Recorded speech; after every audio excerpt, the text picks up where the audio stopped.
Welcome back to the Deep Dive. Today, we're going deep on IBM. You know, the company that's been around for over a century. They've had a hand in almost every part of tech as we know it today. Oh, absolutely. But before we get too into it, I thought we could start with some fun facts, just to set the scene. Okay, I like it. Hit me. Okay, so did you know, back in 1990, IBM scientists actually wrote the company's name, get this, using individual atoms. Wow. 35 xenon atoms, Wow. arranged with a scanning, tunneling microscope. Talk about attention to detail. That's incredible. Talk about a flex. And here's another one for you. For a wild 29 years straight, IBM held the record for, ready for this, generating the most U.S. patents annually. I mean, that's wild. That's almost 3 decades of nonstop innovation. Wow. Yeah. Okay, fun facts over. Let's get down to business. Can you give our listeners a little background on IBM's origins? Because I hear it wasn't all supercomputers and cutting-edge tech in the beginning. That's right, yeah. IBM's beginnings were, surprisingly humble. The company we know today, this tech giant, actually started way back in 1911 as a merger of several companies. And they specialized in things like, wait for it, meat and cheese slicers. Meat slicers. I know, right? They were also into things like commercial scales and industrial time recorders, all about record keeping and measuring systems. Meat slicers and time clocks. Yeah. It's hard to imagine that being the foundation for a company that would pioneer things like AI, artificial intelligence and quantum computing. It is quite a journey when you think about it, but those early products, as basic as they might seem to us now, they were important building blocks, right? Yeah. They laid the groundwork for IBM's later success by establishing their expertise in things like precision engineering and data management. And these skills proved invaluable as they moved into the world of computing. Okay, so how did that transition happen? At what point did IBM go from slicers to servers? Well, there were a few key turning points. One of them was the arrival of Thomas J. Watson Sr. back in the early 1920s. Oh, yeah. He brought with him this incredible vision and really believed in the power of, think. Right. Which, as you know, became IBM's motto. Yeah. Watson Sr. really propelled the company onto the global stage, and his leadership really laid the foundation for their dominance in the computing industry. I've always found Watson Sr.'s story so fascinating. Yeah. He just seemed to have this natural understanding of not just technology, but also the human element of business. Yeah. And under his guidance, IBM really transformed into this powerhouse, expanding internationally and introducing these groundbreaking products. Oh, for sure. Absolutely.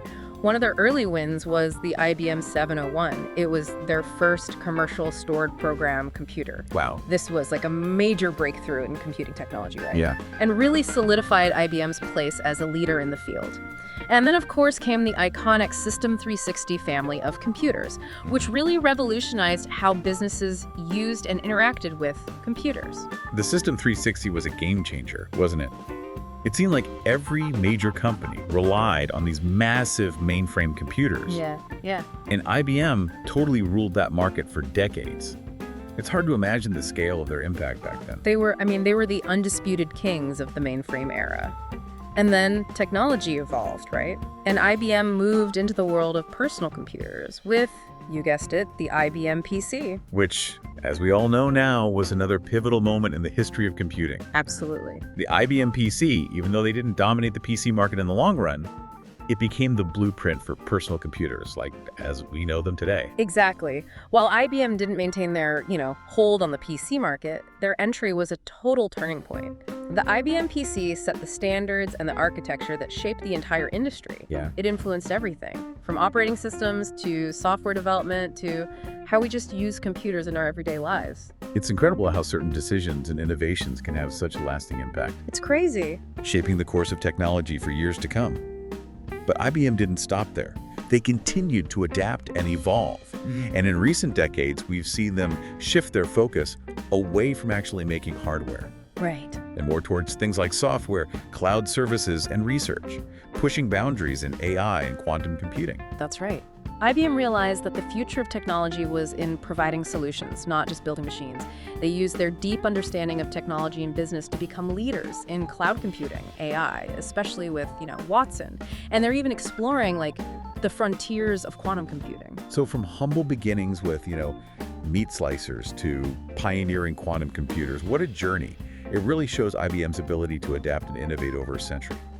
But I'm curious, what do you think has been the key to their longevity and success? Why is IBM still such a relevant and influential force in tech today? That's a great question.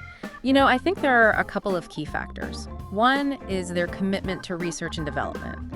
IBM has always been a company that invests in exploring new technologies, right? And pushing the boundaries of what's possible. They have such a long history of breakthroughs and innovations that have not only helped their business, but have advanced the whole tech industry. Their research labs are legendary, aren't they? I mean, they've been responsible for some seriously world-changing inventions. The ATM, the floppy disk, the hard disk drive, the magnetic stripe card. Yeah. The list goes on. It's pretty amazing, right? And that dedication to research has really allowed them to stay ahead of the game, constantly changing and adapting to this ever-changing tech world. And it seems like they've also been really strategic in identifying new opportunities. Like when they moved from hardware to software and services. Yes. That was a bold decision, and it clearly paid off. It takes a certain level of foresight and courage to make those kinds of changes, especially for a company as big and established as IBM. Absolutely. IBM has always been able to anticipate market shifts, right? And adjust their strategy. They haven't been afraid to let go of old ways of doing things, and embrace the new. And that's so important for any company that wants to not just survive, but thrive in the long run. And I think that willingness to change, combined with that deep commitment to research and innovation, that's what makes them such a fascinating and enduring force in the tech world. It's a pretty remarkable story, and we're not even done yet. There's so much more to explore about IBM's journey, from their forays into AI to their ambitious work in quantum computing. It's exciting stuff. Welcome back to our deep dive into the world of IBM. I'm ready to dive back in. We were just talking about IBM's amazing ability to adapt and innovate over the years. They've been around forever. They really have. But as with any company that's been around for over a century, it hasn't always been easy, right? Oh, of course not. Every success story has its, bumps in the road. And IBM's journey definitely has had its twists and turns. They've faced challenges, they've made missteps, and they've even had to confront some, uncomfortable truths about their past. Well, let's not shy away from the tough stuff. What are some of the challenges that have shaped IBM's path? Okay, well, one of the biggest challenges they faced was the rise of the personal computer market in the 1980s. Okay. So IBM had this incredible dominance, right, in the world of mainframe computers. But then these smaller, more affordable PCs came along, and it just totally disrupted the entire industry. It's interesting because IBM did release their own personal computer, the IBM PC, right? It did, yeah. Which became super popular. But it seems like they didn't quite see how quickly the market would change and how competitive it would get. Exactly. They initially relied heavily on third-party components and software for their PCs, and that, allowed competitors to emerge and gain market share really quickly. Mm-hmm. They were, I think, a bit slow to adapt to the changing landscape, and ultimately they lost their grip on the PC market. It's almost a classic example of how even the most successful companies can really stumble if they fail to adapt to market shifts. It takes a certain amount of agility and foresight, I think, to stay ahead of the curve, especially in tech. Oh, absolutely. And that experience really led to a period of major restructuring and transformation at IBM. They had to rethink everything, reassess their strengths, and figure out how to navigate this whole new landscape. And that's where Lou Gerstner comes in. Lou Gerstner. Yeah. He's the guy who's often credited with turning IBM around, in the 1990s. I've read a lot about his leadership and the changes he made. What was his approach? How did he steer IBM back on course? So Gerstner came in with a fresh perspective, and this willingness to make tough choices. Okay. He recognized that IBM's future wasn't in hardware, where they were facing so much competition. It was in services and software. He really saw the potential in using their deep understanding of technology and business processes, right? Mm-hmm. Yeah. To offer consulting, IT services, and software solutions to companies across all kinds of industries. So they shifted from building the physical machines to almost becoming a brain trust for businesses. Exactly. I'm curious, what caused that change? Was it just market pressure, or was there a bigger strategic vision at play? It was a little of both, to be honest. I mean, market pressure definitely played a part, but Gerstner also had this vision of transforming IBM into a company that could help businesses navigate, the complexities of the digital age. Yeah. He saw the potential in providing not just tech, but also the knowledge and guidance to help companies use that tech well. That was a smart move. I mean, they already had a great reputation for reliability and expertise. Yeah. And they were able to build on that foundation and become leaders in the emerging IT services market. Exactly. And that strategic shift helped IBM become profitable again and establish themselves as a major player in this new world of computing. It was a pretty remarkable turnaround, honestly, and it really shows their flexibility and ability to use their strengths in, an ever-changing world. It also shows the importance of, strong leadership. There's not afraid to make difficult choices. It's easy to get stuck in old habits, right? Totally. But IBM, under Gerstner, really showed that sometimes you have to, reinvent yourself to survive and thrive. For sure. And that idea of reinvention, it's something you see throughout IBM's whole history. Yeah. They've always adapted to stay relevant and competitive, from their early days of those punch card tabulating machines to personal computers to now with cloud computing, AI, and quantum computing. It's a pretty incredible journey. So we've talked about some of the challenges they faced and how they've overcome them. But let's switch gears for a bit and talk about some of IBM's, groundbreaking innovations. Okay, yeah. I'm really interested in their work with artificial intelligence. Me too. It's fascinating. Can you tell us more about Watson? Oh, yeah. What is it? How does it work? What kind of impact is it having? Okay, so Watson is one of IBM's most well-known achievements, from recent years. Yeah. It's this technology platform that uses natural language processing and machine learning to analyze massive amounts of data, and then it finds the important stuff. It can understand human language, think through complex information, and learn from its experiences. So it's kind of like a super smart detective, right? Exactly. Sifting through mountains of data to find those, hidden gems. I remember when Watson first came out, it was a huge deal. It was a total media sensation, especially when it was on Jeopardy back in 2011. Oh, right. It went up against Ken Jennings and Brad Rutter. Yeah. And it won. I remember watching it and thinking, wow, this is the future. It felt like a turning point. But how has Watson changed since then? Is it still just winning game shows? No way. Watson has come so far since Jeopardy. Yeah. It's being used in tons of industries now: healthcare, finance, education, research. Wow. So how is it actually being used in real-world applications? Give us some examples. Okay, well, in healthcare, Watson's being used to help doctors diagnose diseases, personalize treatment plans, and even speed up drug discovery. Okay. It can analyze patient data, medical journals, clinical trial results, all to help doctors make better decisions. So it's like helping to save lives. Exactly. That's the power of AI. Yeah. It can analyze such complex information in ways humans just can't.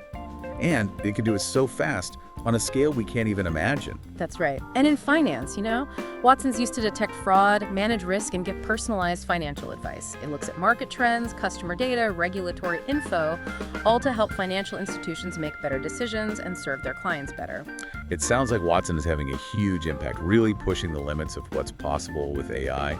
But with all this talk about AI, we have to consider the ethical side of things, right? Oh, yeah, of course. You're absolutely right. AI development needs to be done carefully. We have to think about things like bias, privacy, and transparency. We want to make sure that this powerful tech is used for good. It's a conversation that needs to happen at the same time as all these advancements. I agree. It's something IBM is aware of, and they're actively involved in discussions about responsible AI. They've even set their own principles for AI ethics to guide their work. That's great to hear. It's good to see companies like IBM being proactive. It's not just about building tech, it's about making sure it's used ethically. Okay, so we've talked about AI with Watson, but IBM is also a leader in another really interesting field, quantum computing. Yes. Can you give us a crash course on what quantum computing is and why everyone's so excited about it? All right, so quantum computing, it's a whole other level. It's a totally different way of processing information using the principles of quantum mechanics. That's the science that governs how stuff behaves at the atomic and subatomic level. Okay, I'm already a little lost. Can you break it down for us like normal people? Imagine a computer that can be in multiple states at the same time. So instead of bits, which can be either a 0 or a 1, quantum computers use qubits. And a qubit can be both 0 and 1 at the same time. Wow. This lets them do calculations super fast, in parallel. They can tackle problems that regular computers just can't. So it's like having a computer that can explore, every possible solution at the same time. Exactly. And that's why quantum computing is so exciting. It has the potential to change so many fields. Yeah. From medicine and material science to finance and cybersecurity.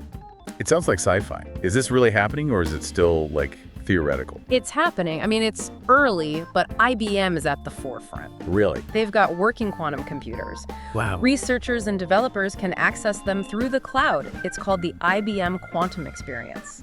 So anyone can, try out quantum computing? Pretty much, yeah. It feels like we're on the edge of a new tech revolution. We might be. And IBM is working to make quantum computing easier to use, Right. and developing the software and tools to unlock its full potential. Yep. It's exciting to think about the amazing discoveries that might come out of this. Okay, we've covered a lot here. Yeah, we have. Challenges, successes, AI, quantum computing. But there's still so much more to talk about with IBM. What else is in store for them? What do you think? Well, next up, we'll look at IBM's current projects and what they might do in the future, how they're getting ready to shape the future of tech. Stay tuned. Welcome back to the Deep Dive. We've spent the last two parts exploring IBM's journey from those humble beginnings with meat slicers. Crazy to think about, right? It is, to their groundbreaking work in AI and quantum computing. Yeah, over a century of innovation and changing with the times. It really has. And now, I'm kind of curious about the future. What's next for IBM? Where do you see this giant headed in the years to come? Well, one thing we've definitely learned from IBM's history is that they aren't afraid of change. They push the boundaries of what's possible. They've always reinvented themselves to stay ahead. And I think that same drive and ambition will keep going as they, navigate the tech world of the future. So where are they focusing their energy now? What are the key areas? One area that's super important for IBM is, the world of artificial intelligence. AI is changing everything, how we live, how we work, and IBM is really invested in shaping that future. We've already seen what they've done with Watson.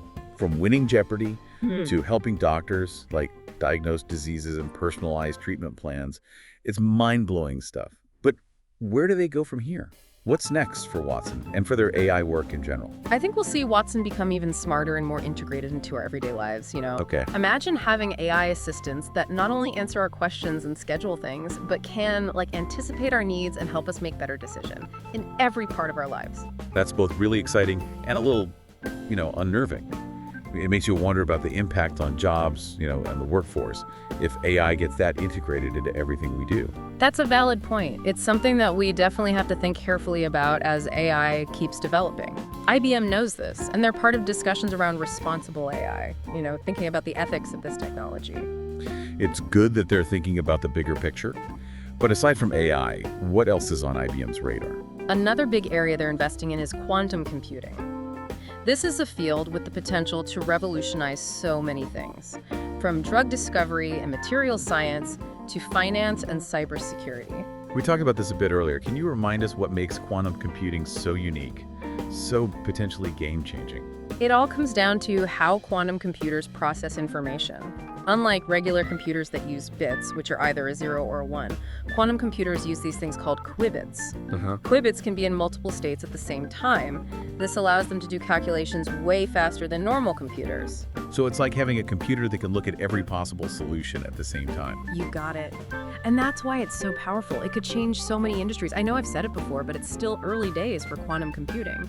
But IBM seems really dedicated to making it happen. They are. They've already built those working quantum computers that people can access through the cloud. And they're putting a lot of money into research to see what's possible with it. Exactly. It's pretty wild to think about the breakthrough that might come from this. Yeah. I'm sure there's some serious challenges too, though, right? Oh, there definitely are. It's hard to build and scale these quantum computers. And we're still figuring out the software and how to make the most of their potential. But the possibilities are so big that companies like IBM are willing to make those investments. It sounds like IBM is really betting on a future where AI and quantum computing are at the center of everything. But are there any other areas they're looking at? Of course. They're also super involved in cloud computing, cybersecurity, blockchain technology, all growing super fast, and with the potential to change industries and create new opportunities. They really do have a hand in everything, don't they? They do. But with all this focus on, super advanced tech, it's easy to forget that IBM has always been a company rooted in business. How do you think their role in business will change in the future? I think IBM will continue to be a reliable partner for businesses as they deal with the, ever-changing digital world.